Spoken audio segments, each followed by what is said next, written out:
चलो भाई आइए, स्क्रीन दिख रही है सबको, राइट? ये सर दिख रही है।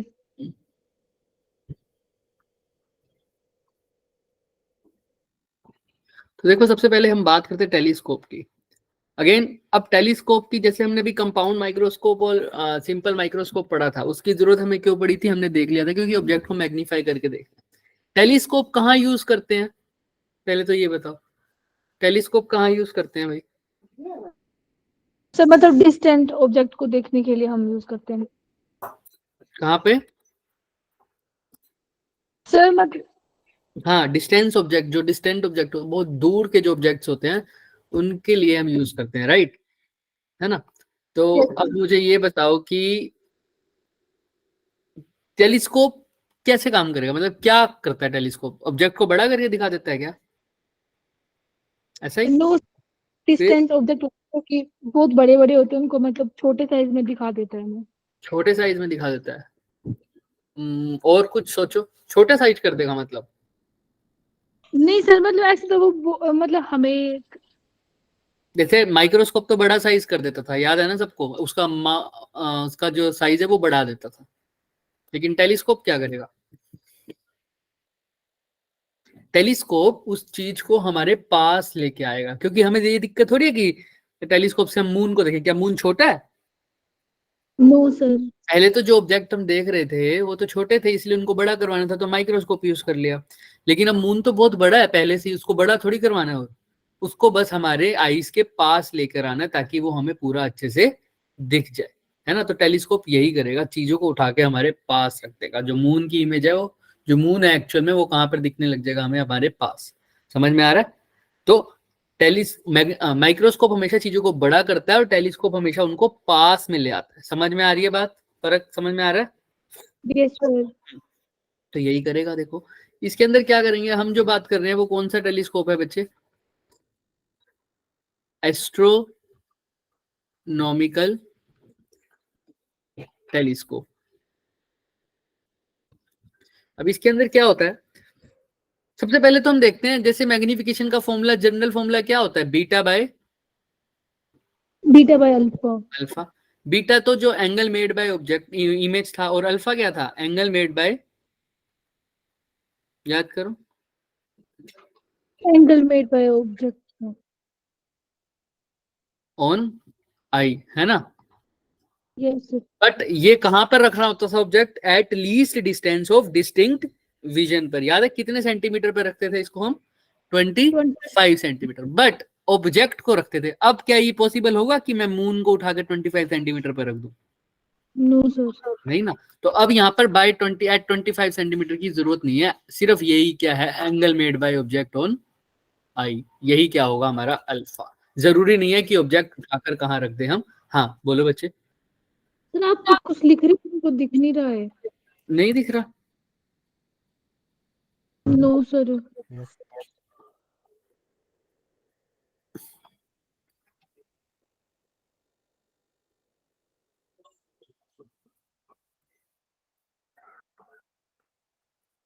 अब दिख रहा है? देखो अभी, एक सेकंड वेट करना, अब दिख रहा होगा। ये दिख रहा है। तो ये क्या होता है, simple angle made by object. जरूरी नहीं है कि अब वो 25 सेंटीमीटर पे हो, क्योंकि वो तो पॉसिबल ही नहीं है। तो पहले हम अल्फा निकालेंगे और फिर बीटा निकालेंगे, दोनों को डिवाइड करेंगे। लेकिन टेलीस्कोप में करेंगे कैसे, ये सब आओ देखते हैं। तो टेलीस्कोप में भी सर दो ही हमारे पास इंस्ट्रूमेंट होंगे, एक होगा हमारे पास ऑब्जेक्टिव, दूसरा हमारे पास क्या होगा? आईपीस। दो जैसे लेंस होते हैं कंपाउंड में, वैसे ही इसमें भी होंगे। दिख रहा है? एक हमारे पास ये लेंस हो जाएगा हमारे पास, तुम जैसे भी बनाओ इसको, बट कोशिश करना सही बने। एक ये लेंस हो गया और एक ये छोटा लेंस हो गया। दिख रहा है सबको? बता देना यस अगर सर। दिख रहा हो तो। दिख रहा होगा। तो ये दोनों लेंस है हमारे पास। अब ये क्या करेंगे सर, इसमें से एक होता है ऑब्जेक्टिव, दूसरा क्या होता है बच्चे? आईपीस। ये हो जाएगा हमारे पास ऑब्जेक्टिव, ये हो जाएगा ऑब्जेक्टिव, और ये क्या हो जाएगा? आई पीस। अब देखो ध्यान से, कौन बड़ा है, आई पीस बड़ा है या ऑब्जेक्टिव बड़ा है? ऑब्जेक्टिव बड़ा है साफ साफ पता है। और ऐसे ऑब्जेक्टिव क्यों बोला उसको और उसको आई पीस क्यों बोला सर? क्योंकि जो ऑब्जेक्ट के पास रखा होता है वो क्या होता है सर, ऑब्जेक्टिव। जो आईज के पास होता है वो क्या होगा सर? आई पीस। आई पीस। तो अब एक बात बताओ, ऑब्जेक्टिव को बड़ा बनाया है क्योंकि ऑब्जेक्टिव की फोकल लेंथ इस केस में बड़ी है। क्या आई पीस छोटा हो गया? नहीं, आई पीस जैसा पहले था वैसा ही है, लेकिन ऑब्जेक्टिव को हमने और भी क्या बढ़ा दिया, पहले से बढ़ा दिया। माइक्रोस्कोप के केस में, कंपाउंड माइक्रोस्कोप के केस में ऑब्जेक्टिव छोटा होता था, लेकिन इस केस में ऑब्जेक्टिव क्या है सर, बड़ा है। याद रखना, टेलीस्कोप और माइक्रोस्कोप में, कंपाउंड माइक्रोस्कोप में क्या फर्क है सर? वहां पर ऑब्जेक्टिव क्या होता था, छोटा होता था, यहाँ पर ऑब्जेक्टिव क्या है सर, बड़ा है। क्लियर रहेगा सबको, यस और नो ये बात? Yes sir. बोल दो। हाँ, तो ये बात हमेशा याद रखना ऑब्जेक्टिव की और आईपीस की।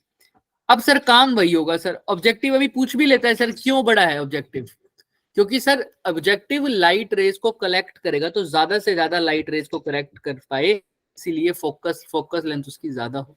समझ आ रहा है? याद रखना इस बात। अब सर वही, अब लाइट रेज कहां से आएंगी आप खुद बताओ? इन्फिनिटी से आएंगी, क्योंकि वहां अर्थ जो प्लैनेट्स है सारे, वो सारे कहाँ होंगे, इन्फिनिटी पर, बहुत दूर दूर से आ रही होंगी लाइट, मून से वगैरह से, इन सब से, तो बहुत दूर से लाइट आ रही है। अगर ये इन्फिनिटी से लाइट रेज आ रही है तो कहाँ टकरानी चाहिए बच्चे, बताना बताओ। अगर इन्फिनिटी से लाइट रे आ रही है तो कहाँ में जाके मिलती है वो? अगर कोई लाइट रे इन्फिनिटी से आ रही है तो कहाँ मिलेगी जाके? पढ़ा होगा ना, इन्फिनिटी से लाइट रे आने वाली कहाँ जाती है? शर्माओ मत, बोलो। फोकस पे फोकस जाके। पे, है ना? लेकिन वो वाली लाइन फोकस पे तभी जाती है जब वो प्रिंसिपल एक्सिस के पैरेलल हो, कुछ ऐसे। लेकिन ये लाइन प्रिंसिपल एक्सिस के पैरेलल नहीं है, ऐसे आ तो इन्फिनिटी से रही है, तो ये टकराएंगी कहाँ, फोकस पे तो नहीं, बिल्कुल फोकल प्लेन में जाकर टकराती है। याद रखना, ये कहाँ टकराएंगी जाकर, फोकल प्लेन में। तो याद रखो, ये इन्फिनिटी से आ रही है, और एक अगर ये बिल्कुल सीधी आ रही है, ये तो सर टकराएगी नहीं, मतलब ये तो बेंड होगी नहीं, क्योंकि ऑप्टिकल सेंटर से पास हो रही है। दूसरी लाइट रे सर इन्फिनिटी से आ रही है, तो वो जाकर फोकल प्लेन में जाकर टकराएंगी, किसी फोकस पे नहीं, एग्जैक्ट फोकस पे नहीं। हाँ, वो उसके डिस्टेंस को मैं बोल दूंगा कि हाँ ये फोकस का डिस्टेंस है, लगभग लगभग फोकस तक ही गई है, इमेज का डिस्टेंस लगभग लगभग फोकस ही है। लेकिन याद रखना, ये पॉइंट फोकस नहीं है, ये फोकल प्लेन के अंदर कहीं पर भी है, लेकिन फोकस नहीं है। फोकस तभी होता जब ये लाइट रे बिल्कुल कैसे आती, parallel to the principal axis. अब प्रिंसिपल एक्सिस के पैरेलल नहीं है, आ तो इन्फिनिटी से रही है। अब ये इमेज जहां बन रही है, ये ए डैश और ये ए डैश, और ये क्या हो गया बच्चे, बी डैश, ये हो गया। अब ये जो आई पीस है, इसका वही काम सर जो कंपाउंड माइक्रोस्कोप में था, जो सिंपल माइक्रोस्कोप में था, ये इमेज को बड़ा बना देता है। ये एक्चुअल में ये जो इमेज होती है ये बहुत छोटी होती है, अब ये जो इमेज बनाएगा वो बहुत बड़ा बनाएगा। फॉर एग्जाम्पल देखो, सबसे पहले हमने दो एंगल निकालने थे बच्चे, एक तो बीटा और दूसरा क्या था, अल्फा। अल्फा क्या था, जब लाइट रेज सीधा आंखों में पड़े, कोई भी इंस्ट्रूमेंट ना हो, नेकेड आई से देखें, तो देखो यही इंफिनिटी वाली लाइट रे अगर मेरे लेंस से ना टकरा के मेरी आंखों से टकराते तो अल्फा ये होता, हाँ या ना? मान लो यहां से मैं आंखों से देख रहा हूं, तो क्या अल्फा यही होगा, हाँ या ना, बताओ? यस। ऑब्वियस सी बात है, कोई लेंस ही नहीं लगा हुआ, सीधा मेरी आंखों पे आ रही है, तो आएंगी तो अभी भी इन्फिनिटी से, तो अल्फा ये होता। अगर ये अल्फा है तो ये भी वर्टिकली अपोजिट एंगल, ये भी क्या हो गया, अल्फा हो गया। क्लियर? सिमिलरली अब ध्यान से देखना, बीटा क्या होता है सर, लाइट इमेज ने कितनी आंखें बनाई है, पहले इसकी इमेज भी बनाते हैं सर, इसकी फाइनल इमेज बनाओ। लाइट रेज यहां से जाएंगी, लाइट रेज यहां से जाएंगी, ठीक है, दो, फिर से अब वो पीछे मिलेगी, जैसे हम कंपाउंड माइक्रोस्कोप में करते थे, सेम टू सेम वैसे पीछे कहीं जाकर वो मिल जाएंगी सर, पीछे कहीं जाकर वो मिल जाएंगी, ऐसा कहीं। और यहां पर हमारी क्या बन जाएगी बच्चे, इसकी इमेज बन जाएगी। इस इमेज का नाम दे दो A double dash B double dash.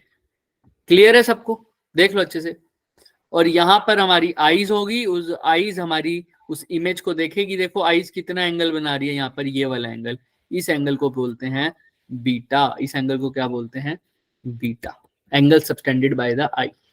Angle subtended by object था वो क्या था, alpha. Angle subtended by the image था वो क्या था बच्चे, बीटा।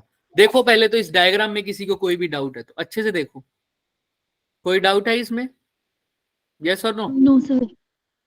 अब हमने वही करना है सर, टेंजेंट अल्फा और टेंजेंट बीटा निकालना है बस। देखो सबसे पहले तो इसको नाम दे देते हैं सर, ऑब्जेक्ट तो इन्फिनिटी से आ रहा है, ये लगभग लगभग कहां पर ही मिल रही होगी, हम बोल देते हैं इसको फोकल लेंथ पे ही मिल रही होगी इमेज का डिस्टेंस, तो ये एफ ओ हो गया क्योंकि ऑब्जेक्टिव की फोकल लेंथ है। इसको वीओ भी बोल सकते हो, वीओ एफओ सेम बात है, क्योंकि इमेज जो बन रही है वो फोकल पॉइंट पे नहीं लेकिन लगभग लगभग फोकल लेंथ पे ही बन रही है। अच्छा, पहले की इमेज दूसरे के लिए क्या काम करेगी हमेशा की तरह, ऑब्जेक्ट का। ऑब्जेक्ट। तो ये डिस्टेंस हो गया ऑब्जेक्ट डिस्टेंस, इसको बोल दूंगा यू ई, क्योंकि ये आई पीस से है तो इसलिए यू ई बोल दिया, और ये डिस्टेंस इमेज का हो जाएगा, इसलिए इसको क्या बोल दूंगा बच्चे, यहां से यहां तक के डिस्टेंस को, इमेज के डिस्टेंस को क्या बोलते हो, वी बोल दे। वी ई बोल दो बस। तो ये हो गया वी ई, बात खत्म। अब और बढ़ते हैं, बात करते हैं अल्फा और बीटा की। आओ अल्फा और बीटा निकालते हैं सर। सबसे पहले तो निकालते हैं टेंजेंट अल्फा। अल्फा कैसे निकालोगे, देखो इससे ट्रायंगल से साफ साफ दिख रहा होगा आपको, ये ट्रायंगल दिख रहा है, यस सर। तो इस ट्रायंगल को देखो, टेंजेंट अल्फा निकाल दो, वही अल्फा के इक्वल है क्योंकि एंगल्स वेरी वेरी स्मॉल है। तो बताओ टेंजेंट अल्फा किसके इक्वल है, A dash B dash by B dash C. सबको दिख रहा है ना, बी डैश ओ बोल दो इसको और इसको ओ डैश बोल दो, तो A dash B dash upon O B B dash, dash. है ना। तो ए डैश बी डैश कितना है आप सबको पता ही है, इसको ऐसे ही रहने दो एक बारी के लिए, कोई बात नहीं, हाइट है वैसे ही। ओ बी डैश किसके इक्वल है, एफ ओके इक्वल है। ओके इक्वल है। ये तो हो गया अल्फा। ऐसे ही बच्चे क्या निकालो, टेंजेंट बीटा। टेंजेंट बीटा निकालो, अब ध्यान से देखो इस वाले में, दूसरे वाले छोटे वाले में दिख रहा होगा आपको, इस वाले ट्रायंगल में दिख रहा है ना, ये वाला ट्रायंगल। बताओ टेंजेंट बीटा क्या होगा इस ट्रायंगल में, A dash B dash upon B dash. Very good. बाकी सबको समझ में आ रहा है क्या, मैं तो थक गया हूं अब तुम सबको बोलवाते बोलवाते। ए डैश बी डैश अपॉन में ओ डैश बी डैश, तो ए डैश बी डैश तो वही रहेगा, ओ डैश बी डैश कितना है इस केस में, यू यू ई। अब यही बीटा है, तो एक बीटा हो गया और अल्फा हो गया, आप दोनों को बस क्या कर देना है बच्चे, डिवाइड कर देना है, बीटा और अल्फा को आपस में डिवाइड कर दो, तो बीटा बाय अल्फा किसके इक्वल है देखना, ए डैश बी डैश से, तो A dash B dash cut गया सर, रह क्या जाएगा सर, बीटा में नीचे रह जाएगा यू ई और ऊपर क्या आ जाएगा एफ ओ, तो क्या आ जाएगा sir, F O by U U E. ये बीटा बाय अल्फा है और यही मैग्निफिकेशन का जनरल फॉर्मूला है, किसके केस में, टेलीस्कोप के केस में। लेकिन सर यू ई तो पता ही नहीं हमें कि भाई कितना डिस्टेंस है, इसको हम निकाल सकते हैं, आओ कैसे निकालते हैं सर। आप सबको पता है 1/FE is equal to 1/VE minus 1/UE lens की इक्वेशन। एफ ई क्योंकि कन्वेक्स लेंस है तो पॉजिटिव होगा, वीई देखो इमेज कहां बनी है फाइनल, राइट साइड बनी है या लेफ्ट साइड, इंसिडेंट के अपोजिट बनी है लेफ्ट साइड में, तो ये कैसा लेंगे सर, नेगेटिव। तो यहां पर वीई तो आ जाएगी नेगेटिव, माइनस यूई। अब ऑब्जेक्ट भी लेफ्ट साइड होता है तो नेगेटिव, ऑब्जेक्ट का डिस्टेंस भी नेगेटिव लूंगा तो ये टोटल हो जाएगा पॉजिटिव यूई। तो 1/UE क्या आ जाएगा बच्चे, 1/FE प्लस 1/VE। तो 1/UE की जगह ये लिख सकते हो, आओ। तो हमारे पास असली मैग्निफिकेशन का फॉर्मूला ये आएगा, ध्यान से देखो, एफ नोट बाय नीचे 1/UE की जगह क्या लिख दूं, एफ नोट तो वही है, 1/UE की जगह क्या लिखूंगा बच्चे बताओ, 1/FE plus 1/B। 1/FE plus 1/V। और इसको चाहो तो थोड़ा अच्छे से रीअरेंज भी कर दो, एफ ई को भी बाहर ले आओ, अंदर बच जाएगा 1 प्लस में, एफ ई तो था ही नहीं यहाँ पर, तो एफ ई से मल्टीप्लाई कर दो, F E by V. Clear है, yes sir. F O by F E. देख किसी को कोई भी डाउट है तो देख लो, ये एक्चुअल में फॉर्मूला है मैग्निफिकेशन का।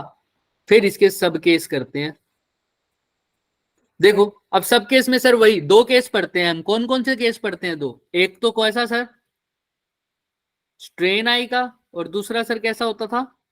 Relax I. रिलैक्स आई का। अब स्ट्रेन आई के केस में क्या हो जाता था कि ये जो फाइनल इमेज बनती है वो कहां बनती है जाकर? स्ट्रेन आई के केस में ये फाइनल इमेज जाकर कहां बनती है? हमारे बनती डी पर, है ना, डी पर 25 सेंटीमीटर। तो वी की जगह क्या लिख दूंगा? डी। तो आ जाओ। तो वी जब डी के इक्वल हो जाए तो एम कितना हो जाएगा उस केस में? F O by F E. तो ठीक है, वी की जगह क्या लिख दें बस? डी। क्लियर है सबको? बस इस वी की जगह क्या लिखा मैंने? डी लिख दिया। देख लो, क्लियर है सबको? F O by F E plus 1 by F E by D. अच्छा, अब रिलैक्स आई के केस में क्या होता है? रिलैक्स आई के केस में जो इमेज बनती है इन्फिनिटी पे बनता है, तो जो ऑब्जेक्ट डिस्टेंस है वो किसके इक्वल हो जाएगा? रिलैक्स के केस में यूई किसके, कहां पर अगर रखूं ऑब्जेक्ट को कि इमेज इन्फिनिटी पे बनती थी? मैंने करा था पहले भी, सबको पता भी होना चाहिए, फोकस पे। तो यूई की जगह क्या लिख दूंगा? सिंपल, या सॉरी वी। इमेज इन्फिनिटी पे बननी है तो सीधा इमेज लिख दो, या तो इन्फिनिटी। इन्फिनिटी पे अगर यहां पर वी की जगह इन्फिनिटी पुट करोगे तो समथिंग बाय इन्फिनिटी क्या हो जाता है? जीरो। तो सिर्फ क्या रह जाएगा मैग्निफिकेशन बच्चे? एफ ओ बाय, क्योंकि ये वाली अंदर वाली टर्म तो जीरो हो जाएगी, F O by infinity. Clear है सबको? देख लो अच्छे से। और वरना यहां से भी देख सकते हो, ऊपर से भी, आपके ऊपर जैसा मर्जी आपको देखना। यहां पर चाहे एफ ई पुट कर दो यूई की जगह तब भी, या वीई की जगह इन्फिनिटी। भाई अगर रिलैक्स आई का केस है तो या तो यूई एफ पुट कर दो या वीई इन्फिनिटी पुट कर दो, दोनों में सेम बातें हैं। तो चाहे ऊपर वाले केस में आप इसमें यूई की जगह एफ पुट कर दो तब भी फॉर्मूला क्या बनेगा? F O by F E. या वीई की जगह इन्फिनिटी पुट कर दोगे तब भी फॉर्मूला क्या बनेगा? F O by F E. तो आपके ऊपर है। क्लियर है? देख लो अच्छे से, ये ही दो केस है। अब मैं इसमें से पूछूं मैक्सिमम मैग्निफिकेशन कब होगी? स्ट्रेन आई के केस में या रिलैक्स? आप सबको पता है कब होती है मैक्सिमम? स्ट्रेन के केस में। तो ये वाला केस क्या होगा? मैक्सिमम मैग्निफिकेशन का। तो हमने सिंपल माइक्रोस्कोप भी कर लिया, कंपाउंड माइक्रोस्कोप भी कर लिया, और आज टेलीस्कोप की डेरिवेशन भी कर दी। अभी एक और टेलीस्कोप थोड़ा सा देखना है, पहले इसमें किसी को कोई डाउट है तो वो अच्छे से देख।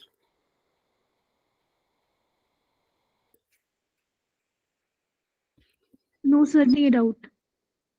चले करें आगे? Yes sir. चलो भाई, देखो ये टेलीस्कोप जो है सर अच्छा तो है। ये कैसा टेलीस्कोप भी है? रिफ्रैक्टिंग टेलीस्कोप है, क्योंकि इसमें रिफ्रैक्शन का फिनोमेना यूज हो रहा है। लेकिन रिफ्रैक्शन टेलीस्कोप में एक दिक्कत होती है कि इसका जो प्राइस है वो बहुत ज्यादा होता है। मतलब कॉस्ट क्या होती है? ज्यादा होती है। इसको मैन्युफैक्चर करने में भी दिक्कत आती है। सो मैन्युफैक्चरिंग कॉस्ट एंड जो पावर लगती है वो क्या लगती है? ज्यादा लगती है, कि मतलब बड़ा डिफिकल्ट है इसको मैन्युफैक्चरिंग करना। दूसरी बात कि भाई, तीसरी बात, इसमें एबिरेशन ज्यादा आती है। एबिरेशंस मतलब ये होमवर्क भी है आपका। एबिरेशंस का मतलब होता है बच्चे डिफेक्ट्स। किसके कारण सर? देखो यहां पर दो तरीके के एबिरेशन पढ़ते हैं। एक पढ़ते हैं सर क्रोमेटिक एबिरेशन, दूसरा पढ़ते हैं बच्चे कैसी एबिरेशन?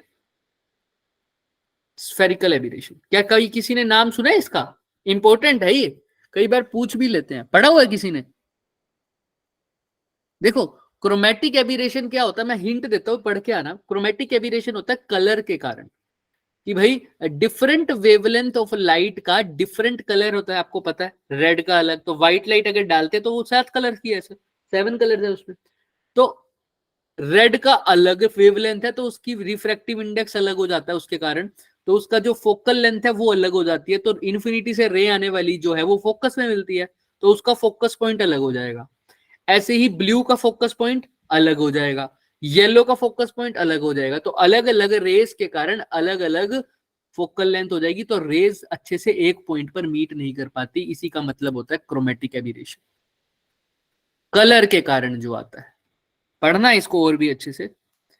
दूसरा सर स्फेरिकल एबिरेशन। याद है हम सब पढ़ते आए हैं कि यहां पर जो रेज ले रहे हैं हम पैरेक्सियल्स ले रहे हैं। पैरेक्सियल रेज कैसी ले रहे हैं? पैरेक्सियल रेज पढ़ा होगा सबने। पैरेक्सियल रेज वो होती हैं जो प्रिंसिपल एक्सिस के पास होती हैं जो रेज, लेकिन एक्चुअल में मार्जिनल रेज भी होती हैं जो प्रिंसिपल एक्सिस से दूर होती हैं। अब उसके कारण क्या होता है कि लेंस की शेप कुछ ऐसी है, लेंस की शेप कुछ ऐसी है कि भाई, हाँ, जो मार्जिनल रेज है उनका जो फोकल लेंथ है वो अलग हो जाती है, फिर से इमेज ढंग से नहीं बन पाती। तो ये ज्योमेट्रिक के कारण आती है, शेप के कारण आ जाती है, शेप के कारण से। ठीक है, तो शेप के कारण जो डिफेक्ट आ रहा है वो स्फेरिकल एबिरेशन है, जो कलर के कारण आ रहा है वो कौन सा है सर? Chromatic aberration. क्रोमेटिक। एक सेकंड।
एक सेकंड बच्चे, हो गया बस।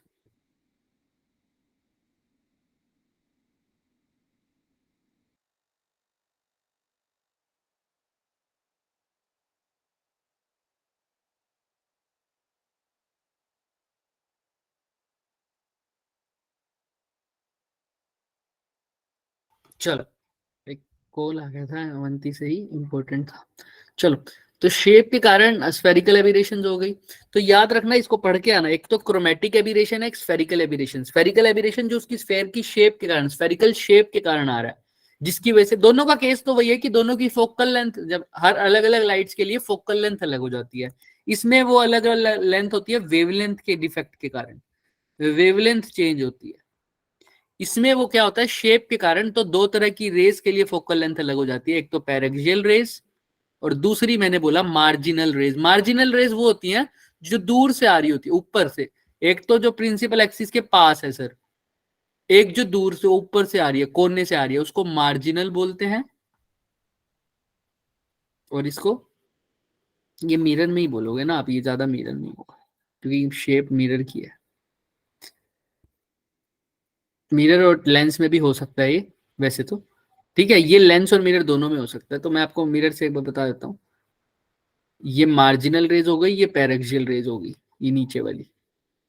ठीक, जो लेंस के पास है, जो लेंस के पास से आ रही है वो मार्जिनल, जो दूर से आ रही है, लेंस बोले तो कहाँ, लेंस के जो मिड, मतलब जो एक्सिस है इसके जो पास में है वो कैसी है, पैरेक्सियल रेस। और इसके जो दूर से हैं बच्चे वो कैसी है, मार्जिनल्स।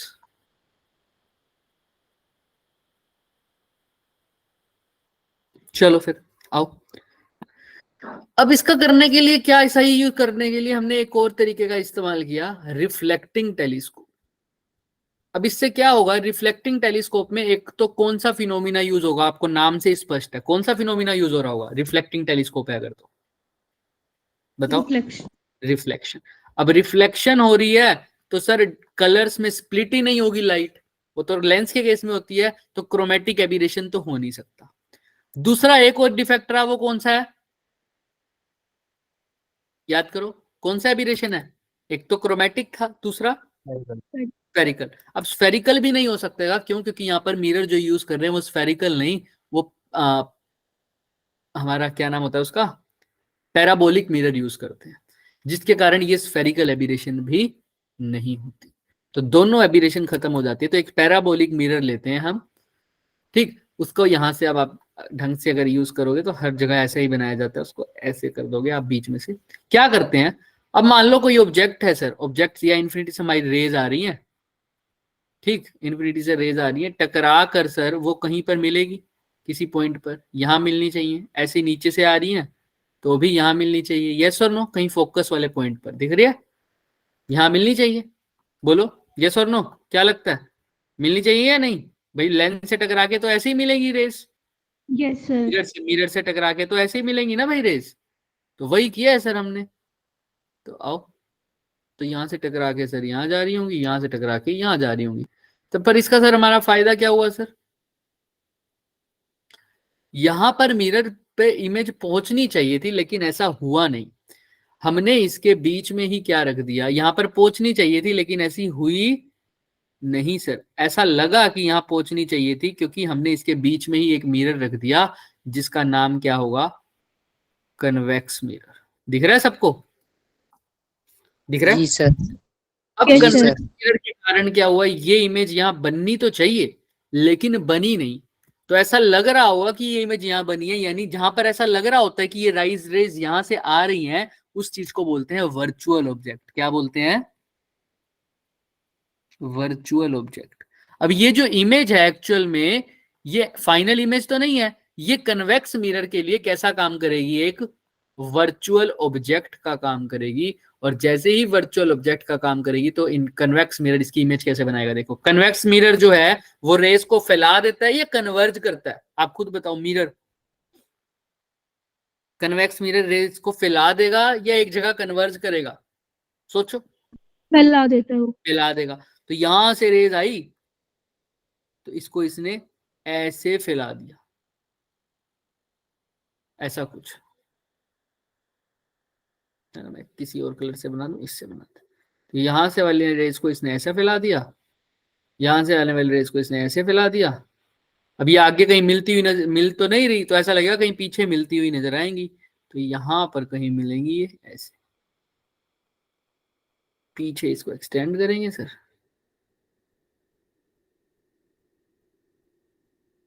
यहां कहीं ये मिलेगी और यहां पर हमारी फाइनल इमेज बनेगी।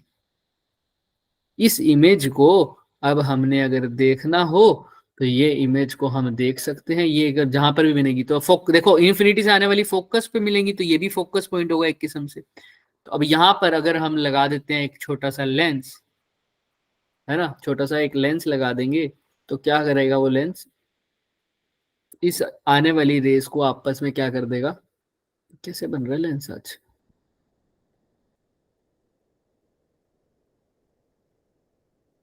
तो ये रेस को क्या करेगा, यहां से निकलेंगी रेस। तो मैं लेंस अभी बना देता हूँ बच्चे, ठीक है, थोड़ा सा और साइज बनाना पड़ेगा। हालांकि ये रूज थोड़ी सी दूर बनती है रेस, क्योंकि हमारे पास ज्योमेट्रिकल अभी काम नहीं है इतना।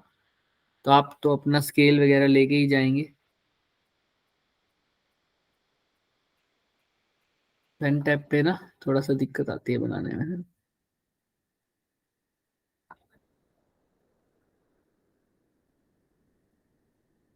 ठीक, अब यहाँ पर देखो, ये लाइट रे यहाँ से जाएगी और ये लाइट रे यहाँ से जाएगी, तो ये ऐसे पैरेलल चली जाएंगी और कहाँ पर जाएंगी, हमारी आईज में जाएंगी। इस आईज को हम आईज में लेके जाएंगे। इसका आपने डायग्राम ही देखना है बस, और देखना है कि कैसे इफेक्ट को रिमूव किया गया है।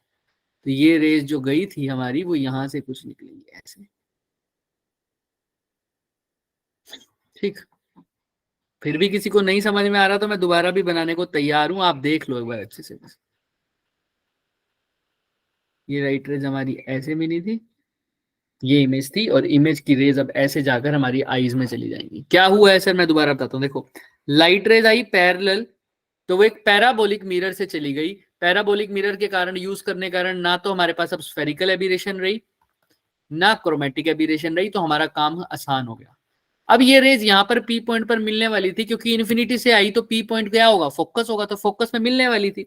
बट यहाँ पर मिली नहीं, क्योंकि बीच में ही हमने कौन सा मिरर रख दिया बच्चे, कौन सा मिरर रखा बीच में, बताओ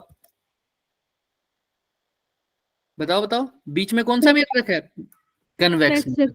अब कन्वेक्स मिरर इसकी इमेज बना देगा, लेकिन वो आगे कहीं मिलती हुई नजर नहीं आ रही, तो पीछे कहीं मिलेगी, तो वो P डैश पॉइंट पर मिल जाएगी।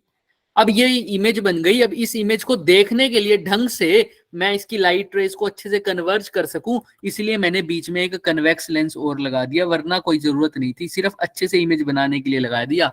और यहां से रेज गई, फोकस से जाएंगी तो आपको पता है पैरेलल जाएंगी, तो पैरेलल राइट रेज गई मेरी आंखों में और मुझे ऑब्जेक्ट आसानी से दिख गया। तो ये टेलीस्कोप है, इसमें रिफ्लेक्शन का यूज हो रहा है, इसलिए इसका नाम क्या है, रिफ्लेक्टिंग टेलीस्कोप। क्लियर है सबको? और इसको रिफ्लेक्टिंग टेलीस्कोप के साथ साथ कैसग्रेन टेलीस्कोप भी बोलते हैं, कैसग्रेन टेलीस्कोप, डबल एस है ये, ठीक। इसके अलावा एक और टेलीस्कोप होता है जिसका नाम होता है बच्चे न्यूटोनियन टेलीस्कोप। अब न्यूटोनियन टेलीस्कोप में क्या होगा, न्यूटोनियन टेलीस्कोप पे सब कुछ सेम होता है, बस इस कन्वेक्स मिरर की जगह क्या लग जाता है सर, पता है किसी को? उसका नाम होता है सर, ये भी सिर्फ पढ़ना है आपको, पता होना चाहिए बस, plane mirror will replace the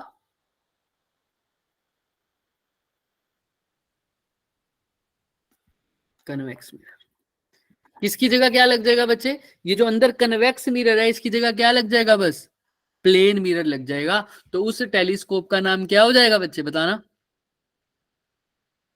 कौन सा टेलीस्कोप है वो जिसमें प्लेन मिरर लग जाएगा कन्वेक्स मिरर की जगह? अभी लिखवाया मैंने, न्यूटोनियन टेलीस्कोप। न्यूटोनियन टेलीस्कोप, ठीक है। पहले वाला है कैसग्रेन टेलीस्कोप। तो टेलीस्कोप हम जो पढ़ रहे हैं वो दो टाइप के हैं, एक तो रिफ्रैक्टिंग टेलीस्कोप, एक रिफ्लेक्टिंग टेलीस्कोप। रिफ्रैक्टिंग में हमने पढ़ा एस्ट्रोनॉमिकल टेलीस्कोप, जिसमें रिफ्रैक्शन का फिनोमिना यूज हो रहा है और उसकी मैग्निफिकेशन वगैरह सब कुछ यही रहेगा, चेंज नहीं होने वाला कुछ भी। FO बाय FV दो केस पढ़े हैं, अगर रिलैक्स आई हो तो FO बाय FV, अगर रिलैक्स आई ना हो तो FO by FV 1 plus FV by DE, कुछ नहीं करना हो रहा। अच्छे से देख लो, किसी को कोई भी डाउट है। फिर उसके बाद हमने रिफ्लेक्टिंग पढ़ा, रिफ्लेक्टिंग में हमने देखा कोई एबिरेशन नहीं आ रही थी, उसके मुकाबले कम एबिरेशंस थी। तो हमने रिफ्लेक्टिंग में दो पढ़ लिए, एक तो न्यूटोनियन और एक कैसग्रेन। कैसग्रेन में हमने बीच में कन्वेक्स मिरर रखा है और न्यूटोनियन में कन्वेक्स मिरर की जगह बस रख दिया प्लेन मिरर। अच्छे से देख लो, कोई भी डाउट हो, डेरिवेशंस हैं तो थोड़ा आपको दिमाग में रखना ही पड़ेगा और कुछ नहीं है। यहाँ पे विद नेकेड आई भी लिखना, क्योंकि अगर न्यूमेरिकल होते तो हम बता देते थोड़ा सा और भी अच्छे से। डेरिवेशन है तो उसके स्टेप्स के अकॉर्डिंग आपको चलना पड़ता है थोड़ा बहुत, बस ज्यादा भी नहीं, थोड़ा। क्लियर है सबको? देख लो अच्छे से। कोई डाउट है किसी भी चीज में तो एक बार पूछ लो मेरे से, किसी भी चीज में कोई डाउट है तो हो जाएगा। Yes sir.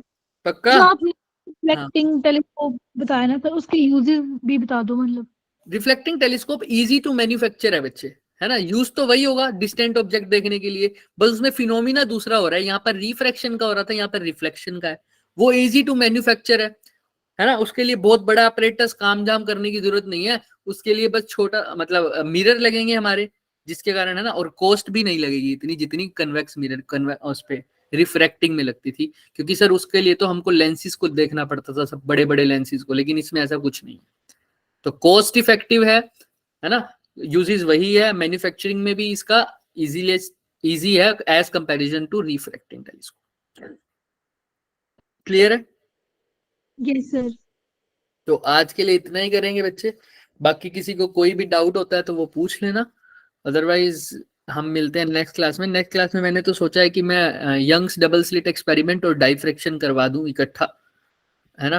पर अगर किसी को और भी कुछ है तो बता देना भाई, देखते हैं, ठीक है। फिर अगर नहीं सब कुछ बढ़िया है, इंटरेक्शन भी सही चलती रही, तो फिर कम्युनिकेशन का स्टार्ट सोच लेंगे। मैं कम्युनिकेशन पूरा तो नहीं करा पाऊंगा क्योंकि टाइम नहीं होगा इतना, बेसिक चीज बता दूंगा कि आपको पढ़ना कैसे है, ठीक है। क्योंकि उसमें से एक दो क्वेश्चन आते हैं जो फिक्स है कि वही आते हैं ज्यादातर, ठीक। क्लियर है? बाकी अपनी तैयारी करो और कोई डाउट हो तो पूछते रहना बच्चे। Okay, yes sir, thank you sir. Thank you बच्चे, thank you sir. Thank you.